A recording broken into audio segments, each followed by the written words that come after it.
Lo que vamos a hacer en este video es mostrarles las opciones para editar un mapa de productividad o un mapa de estimación de cosecha. Cuando seleccionamos editar, tenemos dos solapas. Una solapa de columnas, que sirve principalmente para cuando estamos importando un archivo shape de una cosechadora. Entonces, cada cosechadora tiene su propio nombre para la columna. Tenemos la fecha informativa de cuándo sucedió esa cosecha o ese mapa de productividad. Podemos seleccionar el precio del grano, podemos seleccionar un promedio de ajuste. Si está en 100%, el dato queda como está. Si está en 90%, se reduce un 10%. Podemos ingresar cuál es el costo de la labor de la cosecha, tanto por hectárea o por tonelada de grano cosechado. Podemos seleccionar el cultivo. Es importante para cuando generemos la recomendación de fertilización, toma en cuenta las necesidades tanto de extracción como de requerimiento de nitrógeno para alcanzar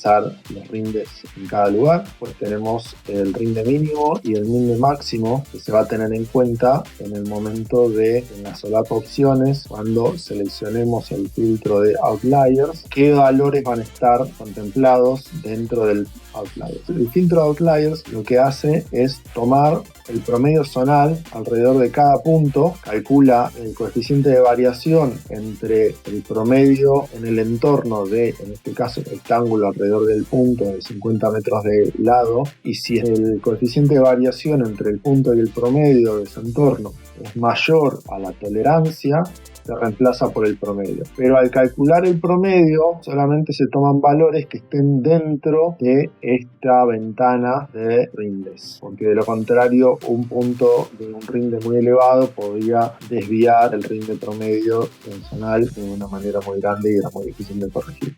Lo primero que es el más importante una vez que se seleccionaron las cosechas y el cultivo es seleccionar el clasificador. El clasificador lo que hace es tomar cada punto del mapa y asignarle un color y determinar cuánto se parece a los demás puntos del mapa. Eso es muy importante para la visualización y la ambientación.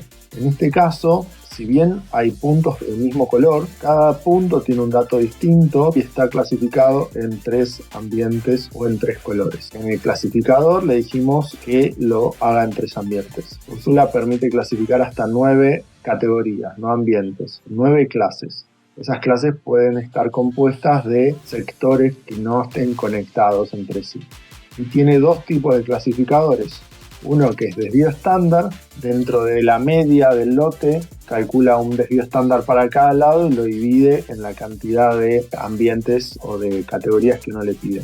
Y el clasificador Jenkins, que es lo que se conoce como Natural Breaks o Pretty Breaks, es un clasificador de cómputo bastante complejo, pero lo que hace es asegurarse que el desvío entre los puntos de una misma clase sea lo menor posible. Entonces sirve para asegurar que los ambientes sean bien homogéneos internamente. En este caso lo único que voy a hacer es pasar de la cantidad de categorías de 3, como estaba antes, a 9.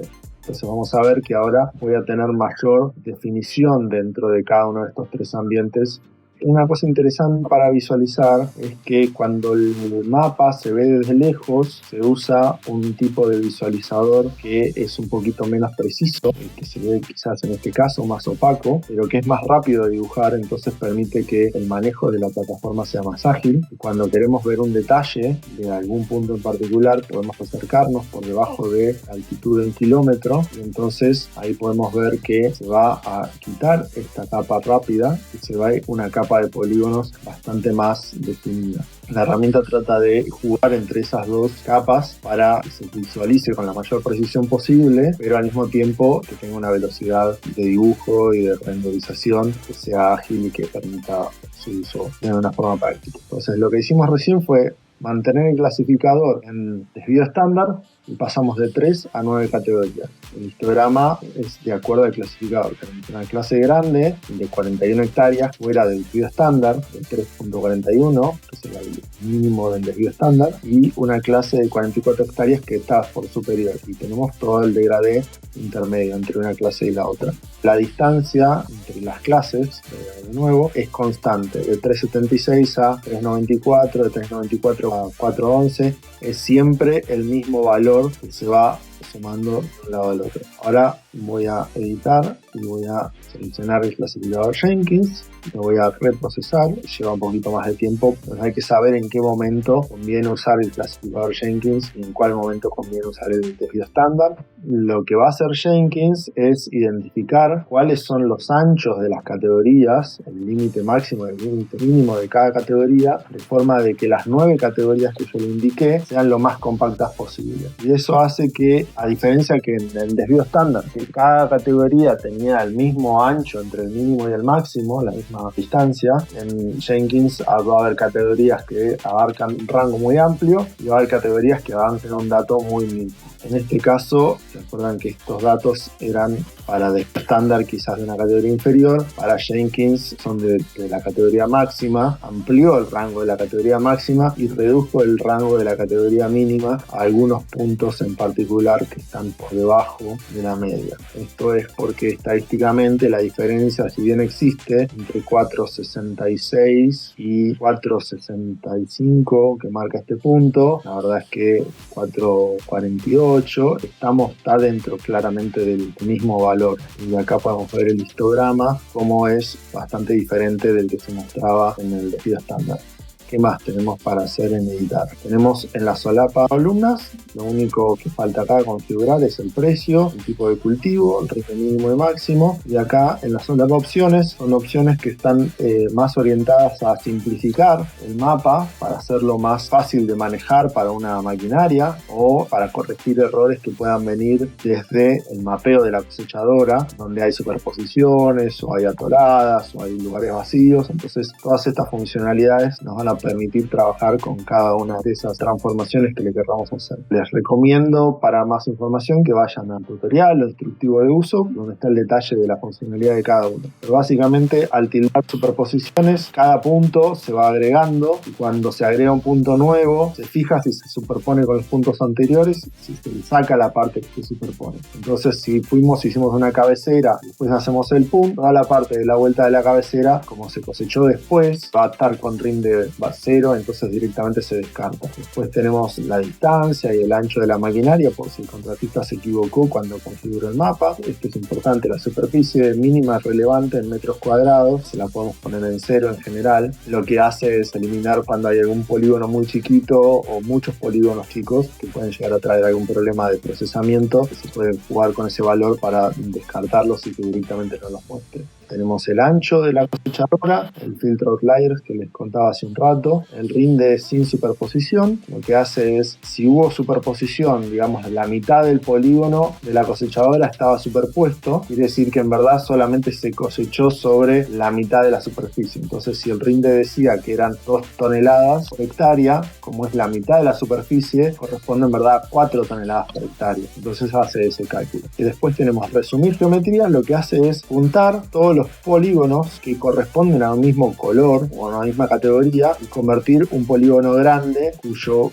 valor de rinde va a ser el promedio de esos valores que corresponden a la misma categoría. Después, demora pesada y corrimiento pesada permiten avanzar o atrasar el dato en segundos. A veces hay un error en la calibración de la cosechadora, esto nos permite corregir la cantidad de distancias de entrada en régimen. Es para cuando la cosechadora entra en la cabecera, en la melga, hasta que finalmente se cosecha, pasa por la zaranda, sube, impacta en la placa de presión y es contabilizado. La cosechadora ya avanzó 3 o 4 metros. Entonces es ahí donde nos queda esa separación entre la cabecera y la entrada de la máquina. Entonces nos permite agregar 2 o 3 metros de ese polígono hasta donde se tomó el último dato para tener en cuenta que viene de una superficie anterior. Pero para las imágenes NDVI, los mapas de productividad no sería relevante en este caso. La unidad de distancia es para cuando configuramos el ancho, a veces puede venir en milímetros, en pulgadas o